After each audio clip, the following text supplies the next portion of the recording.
20 minute باقی رہ گئے ہمارے درس کے، تو میں چاہوں گا کہ 20 منٹ میں اس کو کمپلیٹ کر دوں. فَكَيْفَ إِذَا جِئْنَا مِن كُلِّ أُمَّةٍ بِشَهِيدٍ، تو وہ کیا حال ہوگا، وہ کیسا وقت ہوگا کہ اے محبوب صلی اللہ علیہ وسلم جب ہم ہر امت میں سے ایک شہید کو اٹھائیں گے، ایک گواہ کو. شہید کا مطلب ہوتا ہے گواہ، عربی میں گواہی دینے والا. وَجِئْنَا بِكَ عَلَىٰ هَٰؤُلَاءِ شَهِيدًا، اور اے محبوب صلی اللہ علیہ وسلم آپ کو ہم ان پر گواہ لے کر آئیں گے. ہر امت میں سے ایک گواہ اٹھے گا، یعنی کون؟ اس امت کا نبی جو اپنی امت کے خلاف گواہی دے گا. اور اے محبوب صلی اللہ علیہ وسلم آپ کو ہم اٹھائیں گے اپنی امت کے خلاف گواہی دینے کے لیے. وَلِعَاذُ بِاللَّهِ تعالی. اور اس کے اوپر حدیث جو بخاری اور مسلم میں موجود ہے، بڑی دردناک حدیث ہے. عبداللہ بن مسعود رضی اللہ تعالی عنہ، جو نبی صلی اللہ علیہ وسلم کی مبارک جوتیاں صحیح بخاری میں حدیث ہے اپنے سینے کے ساتھ لگا کے رکھتے تھے، ان کا نام ہی پڑ گیا تھا یا صاحب النعلین، محبوب صلی اللہ علیہ وسلم کی جوتیوں والے. تو عبداللہ بن مسعود سے مجھے ویسے بھی بہت عقیدت ہے اس بات کی وجہ سے. تو عبداللہ بن مسعود رضی اللہ تعالیٰ عنہ نے ڈائریکٹ نبی صلی اللہ علیہ وسلم سے قرآن سیکھا. آپ صلی اللہ علیہ وسلم نے ایک دن خواہش کی، بخاری اور مسلم کی متفق علیہ حدیث ہے، کہ عبداللہ بن مسعود قرآن سناؤ. تو انہوں نے کہا یا رسول اللہ میں آپ کو قرآن سناؤں جبکہ قرآن آپ پر نازل ہوا ہے؟ تو آپ صلی اللہ علیہ وسلم نے فرمایا کہ مجھے دوسروں سے سن کر لطف اور سرور محسوس ہوتا ہے. تو عبداللہ بن مسعود رضی اللہ تعالیٰ عنہ نے سورۃ النساء پڑھنی شروع کر دی. جب اس آیت پہ پہنچے نا کہ وہ وقت کیسا ہوگا کہ ہم ہر امت میں سے ایک گواہ کو، نبی کو اٹھائیں گے اس امت کے خلاف گواہی دینے کے لیے، اور اے محبوب صلی اللہ علیہ وسلم آپ کو ہم اپنی امت جو آپ کی امت محمدیہ ہے صلی اللہ علیہ وسلم اس کے خلاف گواہی کے طور پر پیش کریں گے. تو آپ صلی اللہ علیہ وسلم نے کہا بس کرو عبداللہ بن مسعود، بس کرو بس.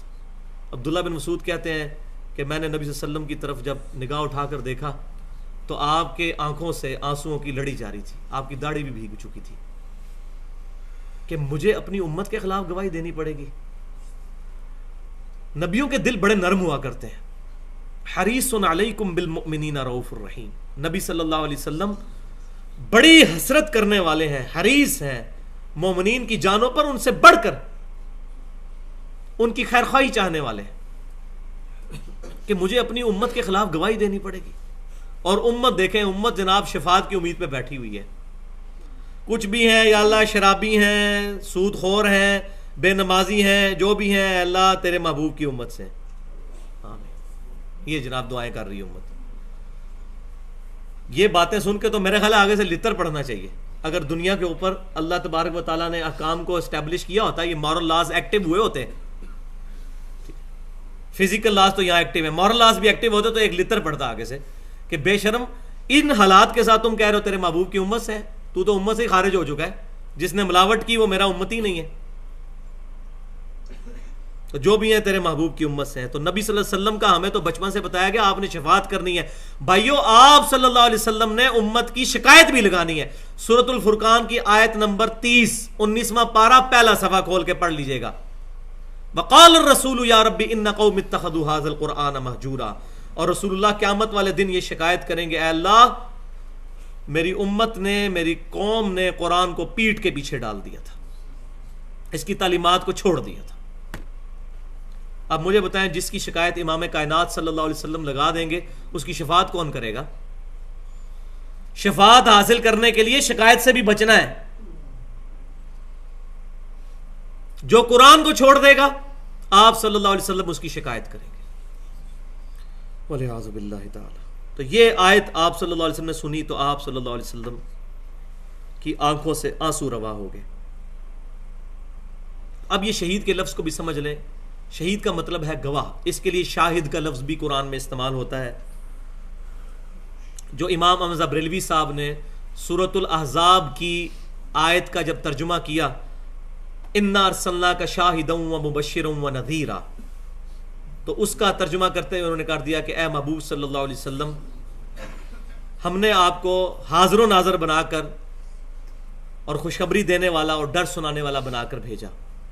شاہد کا ترجمہ وہاں انہوں نے حاضر و ناظر کیا، لیکن اس آیت میں انہوں نے شاہد کا ترجمہ گواہی کیا ہے، شہید کا ایک ہی لفظ ہے، شاہد یا شہید، حاسب، حسیب، اسی طریقے سے الفاظ استعمال ہوتے ہیں عربی لنگوسٹک کے اندر. تو یہاں انہوں نے ترجمہ ٹھیک کیا ہے. قرآن اپنی حفاظت کرتا ہے، کہیں پہ ترجمہ غلط بھی ہو گیا دوسری جگہ ان کو ٹھیک کرنا پڑے گا. تو یہاں پر انہوں نے ترجمہ صحیح کیا کہ ہر امت میں سے ایک گواہ اٹھائیں گے. صحیح مسلم میں حدیث ہے، آپ صلی اللہ علیہ وسلم نے حجۃ الوداع کے موقع پر فرمایا تھا، کیا میں نے اپنے رب کا پیغام تم تک پہنچا دیا؟ تو تمام صحابہ کرام علیہم رضوان نے بیک زبان کہا کہ اے اللہ کے محبوب صلی اللہ علیہ وسلم، آپ نے پیغام پہنچا دیا، اس کا حق ادا کر دیا، آپ نے ہماری بڑی خیر خواہی فرمائی. تو آپ صلی اللہ علیہ وسلم نے 3 دفعہ اپنی مبارک شہادت کی انگلی آسمان کی طرف بلند کی اور پھر نیچے یوں، اور کہا اے اللہ گواہ رہنا، اے اللہ گواہ رہنا، اے اللہ گواہ رہنا. یعنی نبی صلی اللہ علیہ وسلم نے اللہ کو بھی گواہ بنایا، اپنی امت کو بھی گواہ بنا لیا کہ میں نے پیغام پہنچا دیا. اب قیامت والے دن کوئی یہ نہیں کہہ سکتا کہ نبی صلی اللہ علیہ وسلم نے ہم تک پیغام نہیں پہنچایا تھا. صحابہ کرام علیہ رضوان میں سے بھی اور بعد والے لوگوں سے بھی جن تک پیغام نہیں پہنچا ہوا ان کا تو معاملہ ڈیفرنٹ، لیکن جن تک پہنچ چکا ہے ان کے اوپر عمل کرنا ضروری ہے. اسی لیے اس امت کو بھی شہید کہا گیا ہے. اب وہ بات آپ سمجھ لیں، پارہ نمبر 2 کی پہلے صفحے پہ، پیرا نمبر 2 پہ پہلی جو آیت ہے وہ نکال لیجیے گا. میں یہ بات سمجھا دوں آپ کو. آیت نمبر 143 سورۃ البقرہ کی دوسرے پارے کے پہلے صفحے پہ شروع میں ہے وَكَذَلِكَ جَعَلْنَاكُمْ. مل گئی ہے جی؟ صفحہ نمبر 23. وَكَذَلِكَ جَعَلْنَاكُمْ، اور اسی طرح بنا دیا ہے اے امت محمدیہ صلی اللہ علیہ وسلم، ہم نے تمہیں امتاً وسطا، درمیانی امت، ماڈریٹ امت. یہ وہ پرویز مشرف والا ماڈریٹ نہیں ہے، ماڈریٹ امت. لِتَكُونُوا شُهَدَاءَ عَلَى النَّاسِ، تاکہ تم لوگوں پر گواہ بن جاؤ. یہ وہی لفظ شہداء، شہید، شاہد. وَيَكُونَ الرَّسُولُ عَلَيْكُمْ شَهِيدًا، اور رسول اللہ تم پر گواہ بن جائے صلی اللہ علیہ وسلم. اب یہاں بھی احمد صاحب بریلوی صاحب نے ترجمہ صحیح کیا، گواہ، حاضر و ناظر نہیں کیا. کیوں؟ حاضر و ناظر کرتے تو پوری امت کو حاضر و ناظر ماننا پڑنا تھا. یہ ترجمہ پڑھے نا کہ اے امت محمدیہ صلی اللہ علیہ وسلم، ہم نے تمہیں لوگوں پر گواہ بنایا ہے اور رسول اللہ تم پر گواہی دیں گے. تو وہ ترجمہ بننا تھا ہم نے امت محمدیہ کو لوگوں پر حاضر و ناظر بنایا اور رسول اللہ صلی اللہ علیہ وسلم کو تم پر حاضر و ناظر بنایا. تو یہاں انہوں نے ترجمہ صحیح کیا. تو قرآن اپنی حفاظت کرتا ہے. لیکن یہاں بات یاد رکھیں، یہ حاضر و ناظر کا جو ٹرم ہے یہ احمد صاحب بریلوی صاحب کی ڈیوائز کی ہوئی نہیں ہے. اہل سنت کہلوانے والے تینوں گروہ، بریلوی، دیوبندی اور اہل حدیث کے مشترکہ بزرگ شاہ عبدالحق محدث دہلوی المتوفہ 1052 ہجری، 8 سے تقریباً 400 سال پہلے گزرے ہیں، مشترکہ بزرگ ہیں. سانجے یہ پہلی دفعہ حاضر و ناظر کا لفظ انہوں نے استعمال کیا کہ نبی صلی اللہ علیہ وسلم کائنات کے ذرے ذرے میں حاضر و ناظر ہے. اب ظلم کی انتہا تو یہ ہے کہ جو لوگ اس عقیدے کے خلاف بولتے ہیں وہ احمد بریلوی صاحب کو تو برا کہتے ہیں، بریلویوں کو برا کہتے ہیں، لیکن اصل مسئلہ جہاں سے شروع ہے اس کو نہیں برا کہتے. کیوں؟ وہ کہتے ہیں اتنے بڑے بڑے بزرگ ہیں جی، ان کا نام لیں گے تو ہمارا مسلک بدنام ہوگا. اور بھائیو، مسلک نہ بچاؤ خدا کے لیے، دین بچاؤ، اسلام بچاؤ. مسلک بچاؤ گے تو اسلام کا بیڑا غرق ہو جائے گا. بات کسی کو نہیں سمجھ آنی. ان کو کہہ رہے ہو رحمت اللہ علیہ اور ان کو کہتے ہو لعنت اللہ علیہ. ظلم کی انتہا ہے. لعنت کسی پہ بھی نہ بھیجی جائے، اللہ پر چھوڑ دیا جائے ان کا معاملہ، لیکن کم از کم اپنے بزرگوں کے بھی غلطیوں کو غلطی مانا جائے. قرآن اور حدیث کے خلاف کسی کی بات بھی ہو اس کو چھوڑ دیا جائے. اب یہ بات بڑی چھوٹی ہے لیکن پوری زندگی نہیں ایک کھوپڑی میں آتی. تو یہ ٹرم انہوں نے استعمال کی حاضر و ناظر کی، کیونکہ عربی میں تو یہ لفظ نہیں استعمال ہوتا. اور یہ بعض لوگ کہہ دیتے ہیں اللہ تعالیٰ حاضر و ناظر ہے، تو یہ بھی غلط ہے. ایسا نہیں کہنا چاہیے. اللہ تعالیٰ ناظر ہے، ہر چیز کو دیکھنے والا ہے. حاضر کا لفظ یہ پینتھیزم کا عقیدہ ہے کہ اللہ تعالیٰ کائنات کے ذرے ذرے میں موجود ہے. Allah is omnipresent in each and every atom of universe. یہ بہت خطرناک عقیدہ ہے. پھر وہ تو مخلوق اور خالق کا فرق ہی ختم ہو جائے گا. اسی کو وحدت الوجود کا عقیدہ بھی کہا جاتا ہے. اور یہاں میں یہ بات کر دوں کہ ڈاکٹر اسرار صاحب بھی اس عقیدے کو بیان کیا کرتے تھے، لیکن ان کے مرنے سے 2 سال پہلے 2008 میں نے جب ان سے ملاقات کی تو میں نے ڈیٹیل کے ساتھ ان کے ساتھ یہ کہا کہ یہ آپ نے عقیدہ غلط بیان کیا، مجھے آپ سے اختلاف ہے. تو انہوں نے مجھے کہا کہ جو صوفیاء کا وحدت الوجود ہے میں اس کو نہیں مانتا، لیکن بدقسمتی یہ ہے کہ ان کی کتابوں میں اس سے ملتا جلتا، ایگزیکٹ تو وہ نہیں لیکن چیزیں موجود ہیں. لیکن الحمدللہ مجھے یہ کلیئر ہے کہ میرے سامنے انہوں نے کہا کہ وہ میرا عقیدہ نہیں ہے. اگر کہیں لکھا بھی تھا میں اسے رجوع کرتا ہوں، میرا یہ عقیدہ نہیں ہے. میرا عقیدہ وحدت الوجود کا یہ ہے کہ اس کائنات کو ایک وجود نے بنایا. تو میں نے کہا ڈاکٹر صاحب یہ جو ہے یہ تو توحید ہے، اس کا نام وحدت الوجود تو نہیں ہے، اس کے لیے کوئی اور نام آپ رکھ لیں، توحید کا نام رکھ لیں. اگرچہ قرآن و حدیث سے یہ لفظ بھی ثابت نہیں توحید کا، یہ ٹرم ہم استعمال کرتے ہیں توحید کی، قرآن میں کہیں لفظ موجود نہیں توحید، ایک ٹرم ہے سمجھانے کے لیے. تو خیر انہوں نے رجوع کیا الحمدللہ. مجھے اس بات کی خوشی ہے کہ میرے سامنے انہوں نے کیا 2-3 بندوں سکھ راویوں کے سامنے الحمدللہ. تو یہ حاضر و ناظر کا جو عقیدہ ہے یہ شاہ عبداللہ محدث دہلوی صاحب سے شروع ہوا، اور وہ اس طرح کی آیات کو سہارا لیتے ہیں. تو یہ جو آیت ہم نے بھی پڑھی سورۃ البقرہ کی آیت نمبر 143، تو اس کے شان نزول میں صحیح بخاری میں حدیث موجود ہے. شان نزول میں کہہ لیں یا اس سے ریلیٹڈ، جو مسئلے کو بالکل واضح کر دے گی کہ نبی صلی اللہ علیہ وسلم فرماتے ہیں قیامت والے دن نوح علیہ السلام کو اللہ تعالیٰ بلا کر کہے گا کہ اے نوح، کیا آپ نے ہمارا پیغام اپنی امت تک پہنچا دیا تھا؟ نوح علیہ السلام کہیں گے یا اللہ پہنچا دیا تھا. پھر امت کو بلایا جائے گا نوح علیہ السلام کی، تو نوح علیہ السلام کی امت کہے گی یا اللہ نوح نے کوئی پیغام نہیں پہنچایا، اپنا گواہ پیش کرے. حضور صلی اللہ علیہ وسلم نے صحیح کیل ٹھوک دی ہمارے میں، ہماری عقلوں کے اوپر صحیح طریقے سے ضرب لگاتے ہوئے حجۃ الوداع کے موقع پر پوچھ لیا میں نے پہنچا دیا پیغام. تو ہم مانے ہوئے سارے صحابہ کرام ہمارے ریپریزنٹیٹیو تھے نا، وہ اس وجہ سے آپ صلی اللہ علیہ وسلم نے گواہ بنایا تھا کہ یہ نہ ہو کہ یہ امت بھی مکر جائے. تو نبی صلی اللہ علیہ وسلم فرماتے ہیں کہ نوح علیہ السلام کی امت جب مکر جائے گی تو اللہ تعالیٰ امت محمدیہ کو گواہ کے طور پر لے کر آئے گا. تو امت محمدیہ کہے گی کہ ہم گواہی دیتے ہیں کہ نوح علیہ السلام نے پیغام پہنچایا تھا. اور وہ گواہی کیا؟ وہ حاضر و ناظر تھے، ہوں گے وہاں پہ اس قرآن کی وجہ سے، کیونکہ قرآن میں موجود ہے نا. صحیح بات ہے، سورہ نوح پڑھ کے دیکھ لیں 29ویں پارے میں بندے کے آنسو نہیں رکتے. اے اللہ میں نے ان کو دن کو بھی بلایا، میں ان کو رات کو بھی بلایا. اس اللہ کے بندے نے 950 سال تک تن من دھن توحید کے لیے وقف کر دیا، لیکن صرف 78 بندے ایمان لے کر آئے، صرف تقریباً 1000 سال تبلیغ میں. تو امت کہے گی، ہماری امت گواہی دے گی ان کے خلاف. تو امت گواہی دے گی اس قرآن کی بنیاد پر، اور نبی صلی اللہ علیہ وسلم کس بنیاد پر دیں گے؟ آپ صلی اللہ علیہ وسلم نے صحابہ کرام سے حجۃ الوداع کے موقع پر یہ بات پوچھ لی تھی کہ پیغام پہنچا دیا؟ سب نے کہا ہاں یا رسول اللہ، آپ صلی اللہ علیہ وسلم نے پہنچا دیا، بلکہ حق ادا کر دیا. تو اس آیت سے یہ بات بالکل کلیئر ہوگی. اب اس کانٹیکسٹ میں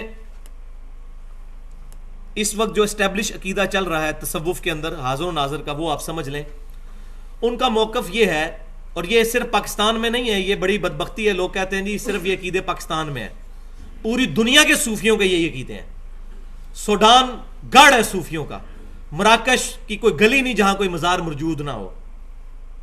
اسی طریقے سے آپ الجزائر میں چلے جائیں، صوفیت کا گڑھ ہے. ترکی پورے کا پورا صوفیت کا فالوور ہے. فلسطین میں چلے جائیں، یہ بڑے بڑے ملک، سب کے یہی نظریات ہیں، کیونکہ یہ پوری دنیا میں لہر آئی نا کتاب و سنت کے خلاف حکمرانوں کے ذریعے، تو یہ ساری بد عقیدگیاں پھیلیں.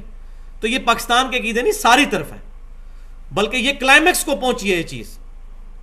وہ جو موریتانیہ کے طرف ایک بندہ، وہ جو محمد ساوی مالکی جس کو کہا جاتا ہے، آج سے 200-250 سال پہلے، اس بندے نے تو یہاں تک لکھ دیا اپنے فتاوا کے اندر کہ نبی صلی اللہ علیہ وسلم پچھلی امتوں میں بھی حاضر و ناظر تھے. الم تر کیف فعل ربک باصحاب الفیل، کیا تم نے نہیں دیکھا ہم نے ہاتھی والوں کے ساتھ کیا کیا؟ تو کہتے ہیں حضور صلی اللہ علیہ وسلم حاضر و ناظر تھے، اس لیے کہا جا رہا ہے کیا تم نے نہیں دیکھا؟ تو بھائیو سورۃ الانبیاء میں اللہ تعالیٰ نے فرمایا کافروں نے نہیں دیکھا کہ زمین و آسمان ملے ہوئے تھے، ہم نے ان کو پھاڑ کے جدا کیا. تو پھر کافر سارے ہی حاضر و ناظر ہیں اس زمانے کے. یہ تو سمجھانے کا، بات کرنے کا اسلوب ہے. اس طریقے سے اگر رزلٹ نکالے جائیں تو قرآن پاک کے اندر ایسی چیزیں آپ بٹھا دیں گے جو قرآن کے اسلوب میں نہیں بیٹھتی. تو ایسے رزلٹ انہوں نے نکالے، اور انہوں نے کہا جی نبی صلی اللہ علیہ وسلم کے بارے میں قرآن میں جہاں بھی آتا ہے تو یہ کہا جاتا ہے کہ اے نبی تم وہاں موجود نہیں تھے جب زکریا علیہ السلام وہ جب قلم ڈال رہے تھے مریم سلام اللہ علیہا کی کفالت کے لیے، جو سورہ آل عمران میں گزر چکی آیات، تم وہاں موجود نہیں تھے. تو وہ کہتے ہیں تو ہم بھی کہتے ہیں جب ہم نے موسیٰ علیہ السلام کو کوہ طور کے پیچھے سے پکارا اے نبی صلی اللہ علیہ وسلم آپ وہاں موجود نہیں تھے. تو کہتے ہیں ہم بھی کہتے ہیں رسول صلی اللہ علیہ وسلم وہاں موجود تو کوئی نہیں تھے لیکن حاضر و ناظر تھے، کیونکہ آپ صلی اللہ علیہ وسلم عالم رواح میں دیکھ رہے تھے، تو موجود ہونا تو ضروری نہیں ہے. تو یہ وہ دلیل پیش کرتے ہیں کہ یہاں لکھا ہے موجود نہیں تھے، یہ بھی دکھائیں کہ قرآن میں کہیں یہ لکھا ہو کہ نہ تو موجود تھے اور نہ گواہ تھے، تو تب ہم مانیں گے. کوئی آیت ایسی نہیں ہے ان کے بقول، لیکن اللہ تعالیٰ نے ایسی آیت رکھی ہوئی ہے ان بدبختوں کے لیے. یہ سورۃ القصص کی آیت نمبر 44 نکال لیں. سورۃ القصص پارہ نمبر 20 کے اندر سورت نمبر 28 ہے. سورت نمبر 28 پارہ نمبر 20 کے اندر، صفحہ نمبر بتائیں جی. آیت نمبر 44 جی، 392 کے شروع میں ہے جی، پہلی آیت 392 کی پہلی آیت ہے. مل گئی ہے جی، یہ بلو والے قرآن میں. وما كنت بجانب الغربی، اور اے محبوب صلی اللہ علیہ وسلم آپ مغربی جانب نہیں تھے موجود. پہلے شروع میں آیت ہے جی، اس صفحے کی پہلی آیت ہے. اذ قضینا الی موسی الامر، جب ہم نے موسیٰ علیہ السلام کی طرف وحی کی تھی، یعنی تورات ان کو دی تھی، اپنا حکم عطا فرمایا تھا، تو آپ صلی اللہ علیہ وسلم وہاں پر موجود نہیں تھے. وما کنت من الشاہدین، اور نہ ہی آپ گواہوں میں شامل تھے. دیکھ لیں مسئلہ کلیئر ہو گیا، نہ موجود تھے اور نہ گواہوں میں شامل تھے. یہ دونوں کی، حاضر کی بھی نفی ہو گئی موجود، اور ناظر کی بھی نفی ہو گئی شاہد. تو بالکل واضح ہے. یہ کیوں بتایا جاتا ہے؟ یہ آیات قرآن میں اس لیے آئی تھی کہ یہ اصل میں کافروں پہ دلیل باندھی جاتی تھی کہ نبی صلی اللہ علیہ وسلم پر اللہ کی وحی نازل ہوتی ہے. ایک شخص اپنی پیدائش سے 2000 سال پہلے کے واقعات بیان کر رہا ہے اور وہاں موجود بھی نہیں ہے. یہ اس بات کا ثبوت ہے کہ اللہ تعالیٰ اس کو بتاتا ہے. تو یہ اس لیے یہ آیات قرآن میں نازل ہوئی، نہ تو آپ وہاں پر موجود تھے اور نہ آپ اس واقعے کے گواہ ہیں. تو اس آیت نے ان کا بھانڈا پھوڑ دیا اس باطل نظریے کا جو انہوں نے یہ چیزیں اڈاپٹ کی ہوئی تھی. اس کے بعد یہ دلیل پیش کرتے ہیں کچھ کہ جی آپ نماز میں نہیں پڑھتے السلام علیکم ایھا النبی، اے نبی آپ صلی اللہ علیہ وسلم پر سلام اور رحمتیں اور برکتیں ہوں، تو نبی صلی اللہ علیہ وسلم موجود ہوتے ہیں نا. اچھا جی، یہ بخاری اور مسلم کی متفق علیہ حدیث ہے تشہد کے چیپٹر کے اندر کہ نبی صلی اللہ علیہ وسلم نے فرمایا جب تم یہ پڑھو گے السلام علینا وعلی عباد اللہ الصالحین، السلام علیکم ایھا النبی سے لے کر عبدہ و رسولہ تک پوری اتحیات، تو زمین و آسمان میں جہاں بھی کوئی اللہ کا نیک بندہ موجود ہے اس تک تمہارا سلام پہنچ جائے گا، اللہ تعالیٰ پہنچا دے گا. تو آپ صلی اللہ علیہ وسلم خود فرما رہے ہیں کہ وہ پہنچے گا سلام. دروشی بھی پڑھتے ہیں اللہم صلی علی محمد، اے اللہ آپ محمد صلی اللہ علیہ وسلم تک دروشی پہنچائیں. تو اس میں تو یہ کہیں نہیں موجود ہوتا کہ وہ وہاں موجود ہوتے ہیں. تو یہ بات بالکل نظریہ غلط ہے. اس حدیث کے الفاظ ہی پورے پڑھ لیں تو کلیئر ہو جائے گا. پھر صحیح بخاری اور مسلم کی متفق علیہ حدیث ہے قبر میں 3 سوال ہوں گے. تو تیسرا سوال ہوگا ما کنت تقول فی حق ھذا الرجل، تو اس میں بھی وہ لوگ کہتے ہیں کہ جی دیکھیں جی سوال ہوگا کہ اس مرد کے بارے میں دنیا میں کیا کہا کرتا تھا. تو نبی صلی اللہ علیہ وسلم سامنے موجود ہوتے ہیں تو تیسرا سوال ہوتا ہے نا. حالانکہ قرآن کے یہ الفاظ حدیث کے الفاظ نہیں ہیں کہ نبی صلی اللہ علیہ وسلم وہاں موجود ہوتے ہیں. وہ کہتے ہیں نہیں جی ھذا کا صیغہ ہے، اس مرد کے بارے میں کیا کہا جاتا ہے. جال حق میں مفتی احمد جان نعیمی صاحب لکھا ہے جی ھذا کا صیغہ تو حاضر کے لیے استعمال ہوتا ہے. تو بھائیو مفتی صاحب کبھی اس کا جواب بھی پڑھ لیتے. تو جب تیسرے سوال کا جواب دیتا ہے مومن تو یہ نہیں کہتا ھذا النبی صلی اللہ علیہ وسلم، وہ کہتا ہے وَهُوَ محمد رسول اللہ، اور وہ تو اللہ کے رسول تھے. آپ وہ غائب کے صیغے میں بات کر رہے ہیں. اگر سامنے ہوتے تو کہتا ہے یہ اللہ کے رسول ہیں، وہ اللہ کے رسول تھے. تو ھذا سے مراد ظاہر جو وہاں پر موجودگی نہیں ہے بلکہ اس بات کی طرف اشارہ ہے. اور اس کی ایکسپلینیشن اس حدیث میں ہو جاتی ہے جو مسند امام احمد میں اور صحیح ابن حبان کے اندر موجود ہے ڈیٹیل کے ساتھ، کہ وہ مردہ پوچھتا ہے کہ آپ کس مرد کے بارے میں پوچھ رہے ہیں مجھ سے. تو فرشتے آگے سے کہتے ہیں الذی بعث فیکم، اس کے بارے میں جس کو اللہ نے تم میں نبی بنا کر بھیجا تھا. پھر وہ کہتا ہے وہ محمد رسول اللہ، وہ اللہ کے رسول محمد تھے. تو مفتی احمد جان نعیمی صاحب نے حاضر و ناظر کی بحث میں جال حق میں لکھا ہے کہ مردہ کیوں نہیں پوچھتا کہ آپ کس مرد کے بارے میں آپ پوچھ رہے ہیں. اگر مرد سامنے موجود نہیں ہے تو اس کو پوچھنا چاہیے جی کس مرد کی بات ہو رہی ہے. تو پوچھ لیا نا جی مرد نے. مسند امام احمد میں پوری ڈیٹیل حدیث موجود ہے. وہ کہتا ہے کس مرد کی بات کر رہے ہیں. تو وہ کہتا ہے کہ جس کو اللہ تعالیٰ نے فرشتے کہتے ہیں آپ میں مبعوث کیا تھا. پھر وہ کہتا ہے وہ محمد رسول اللہ، اللہ کے رسول محمد صلی اللہ علیہ وسلم تھے. تو یہ مسئلہ بھی کلیئر ہو گیا. اسی طریقے سے صحیح بخاری اور مسلم کی متفق علیہ حدیث ہے کہ آپ صلی اللہ علیہ وسلم نے فرمایا کہ قیامت والے دن میرے کچھ امتی میرے حوض کوثر پر لائے جائیں گے جن کو میں پہچانتا ہوں گا عزائے وضو کے چمکنے کی وجہ سے. بخاری مسلم میں حدیث ہے امت پہچانی جائے گی عزائے وضو کے چمکنے کی وجہ سے. قادیانیوں کے بھی چمک رہے ہوں گے, وہ تو پھر پولیس رات پہ فیصلہ ہوگا کون منافق ہے اور کون مومن ہے. عزائے وضو ان کے بھی چمک رہے ہوں گے. تو میں ان کو پہچانتا ہوں گا, میں ان کی طرف بڑھوں گا, ان کو حوض کوثر سے مشروب پلانے لگوں گا. تو اللہ تعالیٰ فرمائے گا, اے محبوب صلی اللہ علیہ وسلم آپ کو نہیں پتا کہ آپ کی وفات کے بعد یہ لوگ دین سے الٹے قدم پھر گئے تھے, انہوں نے دین میں بدعتیں جاری کر دی تھی. تو آپ صلی اللہ علیہ وسلم فرمائیں گے سحقن سحقن لمن غیر بعدی سحقن سحقن لمن بدل بعدی, ان پر پھٹکار ہو, ان کو مجھ سے دور کر دو جنہوں نے میرے بعد میرے دین کو بدل دیا. ان کے اور نبی صلی اللہ علیہ وسلم کے درمیان دیوار کھڑی کر دی. آپ ان کی حمایت نہیں کریں گے. پھر اس حدیث کے اوپر پھر تابعی کہتے ہیں اے اللہ ہم تیری پناہ میں آتے ہیں کہ تیرے نبی کے دین سے الٹے قدم پھر جائیں, ہم تیری پناہ میں آتے ہیں اس بات سے. اور سورۃ المائدہ کے آخری رکوع کی جو آیات ہیں جو عیسیٰ بن مریم اور اللہ تعالیٰ کے درمیان گفتگو ہے, اس میں عیسیٰ بن مریم ایک لفظ یہ بھی استعمال کریں گے, اے اللہ جب تک میں ان میں موجود تھا ان پر گواہ تھا, جب تو نے مجھے اٹھا لیا پھر تو ہی ان پر گواہ تھا, مجھے نہیں پتا میرے بعد انہوں نے کیا کیا. اس آیت کے شان نزول میں, اس آیت کی تفسیر کے اندر امام بخاری رحمۃ اللہ علیہ حدیث لے کے ہیں جو صحیح بخاری میں بھی ہے صحیح مسلم میں بھی, کہ نبی صلی اللہ علیہ وسلم فرماتے ہیں کہ جب میرے امتی اس طرح بدعتی دھتکار دیے جائیں گے حوض کوثر سے, میں بھی اس وقت وہی کہوں گا جو عبد صالح عیسیٰ بن مریم کہیں گے, اے اللہ جب تک میں ان میں موجود تھا ان پر گواہ تھا, جب تو نے مجھے اٹھا لیا مجھے نہیں پتا انہوں نے میرے بعد کیا کیا. تو یہ کہہ رہے ہیں جی امت آج تک نبی صلی اللہ علیہ وسلم نامہ اعمال دیکھ رہے ہیں والعیاذ باللہ. اور یہ مشترکہ عقیدہ ہے بریلوی اور دیوبندی علماء کا, دونوں کا مشترکہ ہے. تفسیر عثمانی جو دیوبند کی سب سے معتبر تفسیر ہے شبیر احمد عثمانی صاحب کی, اس میں آپ یہ جو آیت میں نے سورۃ البقرہ کی پڑھی نا 143, اس کی تفسیر میں انہوں نے لکھا ہے کہ نبی صلی اللہ علیہ وسلم امت کے تمام اعمال سے قیامت تک واقف ہیں. آپ کی قبر میں نامہ اعمال امتیوں کا پیش کیا جاتا ہے, آپ صلی اللہ علیہ وسلم پر یہ سارے معاملات پیش کیے جاتے ہیں. ایک ضعیف حدیث کا انہوں نے سہارا لے لیا جس حدیث کے اندر سفیان ثوری مدلس ہے. ہاں صحیح مسلم میں حدیث ہے کہ ہر سوموار اور جمعرات کو اللہ کی بارگاہ میں نامہ اعمال پیش کیے جاتے ہیں. تو یہ اس طرح کی چیزیں گھڑ کر امت کے اندر فتنہ کھڑا کیا گیا. تو یہ میں نے سارے جو ان کے موٹے موٹے دلائل تھے وہ میں نے جو ہے وہ الحمدللہ ایڈریس کر دی ہیں. باقی حیات النبی صلی اللہ علیہ وسلم کا جو عقیدہ ہے اس کے حوالے سے میں سورہ آل عمران کی 169 نمبر آیت میں بیان کر چکا ہوں کہ ہم حیات النبی کو مانتے ہیں صلی اللہ علیہ وسلم, لیکن برزخی حیات کو, دنیاوی حیات کو نہیں مانتے. قبر میں برزخی حیات ہے, جسم مبارک قبر شریف میں اور روح مبارک جنت الفردوس میں, جو بخاری اور مسلم کی متفق علیہ حدیث ہے. آپ صلی اللہ علیہ وسلم کو خواب میں ایک محل دکھایا گیا اور جبرائیل علیہ السلام سے آپ صلی اللہ علیہ وسلم نے فرمایا کہ مجھے چھوڑ دو میں اپنے محل میں داخل ہو جاؤں.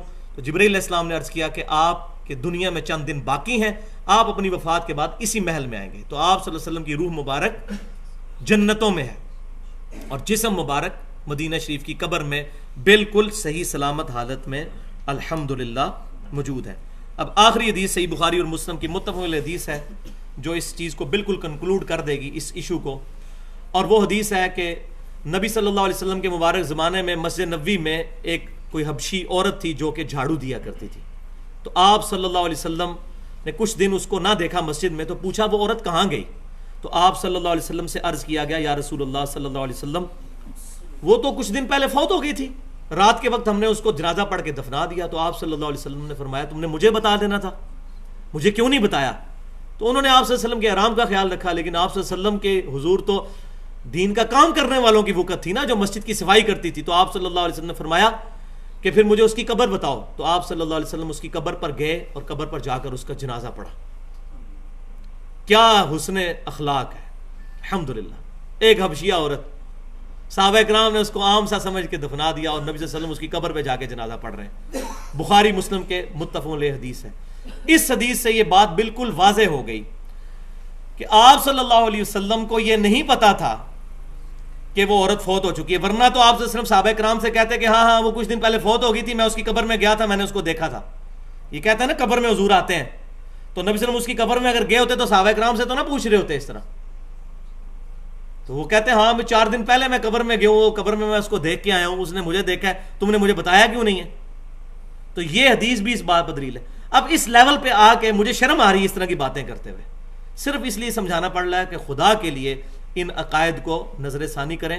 تو یہ 169 نمبر آیت سورہ آل عمران کی، اس میں میں نے حیات النبی کا مسئلہ کلیئر کیا ہے، اور 179 نمبر آیات کی تفسیر میں میں نے 40 منٹ میں عقیدہ علم غیب کلیئر کیا ہے کہ علم غیب کا صحیح عقیدہ کیا ہے انبیاء اکرام کے بارے میں، کیونکہ نبی غیب کے علم کے بغیر نبی نہیں ہوتا، لیکن اس میں اصل عقیدہ کیا ہے کہ وہ اللہ کی عطا سے ہوتا ہے، اور جتنا اللہ عطا فرماتا ہے اتنا ہی ہوتا ہے۔ سبحانک اللہم بحمدک اشہد ان لا الہ الا انت استغفرک واتوب الیک۔ اللہ تعالیٰ حق بات کو ہمارے دلوں میں راسخ فرمائے، اور کوئی غلط بات میرے منہ سے نکل گئی ہمارے دلوں سے محو کر دے۔ وما علینا الا البلاغ المبین۔